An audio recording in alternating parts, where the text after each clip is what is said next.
Tonight, another major document released from Uvalde CISD regarding the mass shooting at Robb Elementary back in 2022. The records were released only after our lawsuit and similar actions by other media under Texas open records law. News 4 San Antonio's Yami Verhin joins us now. She's been pushing for accountability where the district, law enforcement, and state fell short that day. Yami, you have more on what was just released. Correct. Hi, Mandy and Jonathan. We have gone through thousands of documents and several videos sent very late today. In these documents, we see failures and the fight to keep information not only from the public, but also from state law enforcement as they tried to piece together what went wrong to make sure that nothing like this ever happens again. The new attorneys for the school district, Thompson and Horton, sent these documents late Wednesday afternoon. They provided no context to explain what some of these documents or videos like this one are or where they came from. We are not being provided with information such as what school door this is or when the video was recorded, before or after the shooting at Robb Elementary. But we know it is the door to a building owned by Uvalde CISD. As you can see, the door does not automatically lock and can just be pushed open without ever touching the handlebar.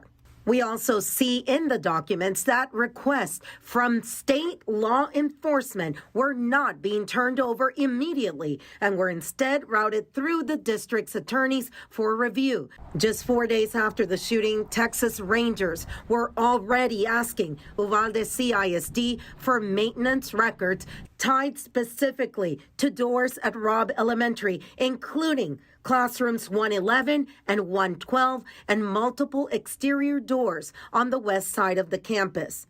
The district confirms that request was received, but internal emails show right here that the superintendent sent it straight to the district's attorneys. In response, the attorneys from Walsh and Gallegos, the company who was their main counsel at the time, writes they may not work that request or others from law enforcement, but for litigation reasons wanted copies of any public information requests and whatever documents the district planned to release.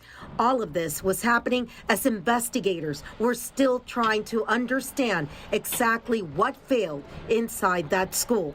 We also see fear and confusion unfolding in real time among teachers and staff. One administrator writes, "We're here for you. We're in secure status. Please keep Robb in your prayers." Messages quickly fill with prayers for everyone. God, hear our prayers. Teachers ask basic survival questions. Should we be hiding? How do we go to the restroom if all the doors are locked? All while trying to keep 4- and 5-year-olds calm. Then comes the first devastating news. One writes, "Please be patient. We have friends who have been injured." Another shares, "Yes, my relative has been shot," and staff beg each other to pray. As the lockdown continues, fear intensifies. One teacher says, "My students are ready to leave the room." And another responds, "We need to understand the gravity of the situation." Administrators announce we're in full lockdown. Buses have been pulled over. Border Patrol agents are on campus. One staff member replies, "Please keep us informed. We are so nervous." Now it is raw minute-by-minute look at teachers who just wanted to protect the youngest students when a lot of them and their safety measures had already failed that day.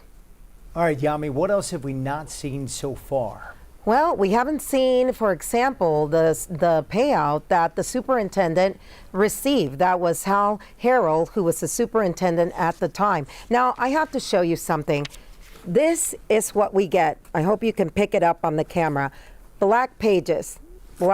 So some of the stuff we don't even know what they sent back out of the things that we requested. And often people ask, why does the media continue? We continue looking for transparency, but most importantly, to ensure that anything that went wrong will never go wrong again, not only in that district or in Bexar County, but safety for all the children in the state of Texas. Yami Verhin, News 4 San Antonio.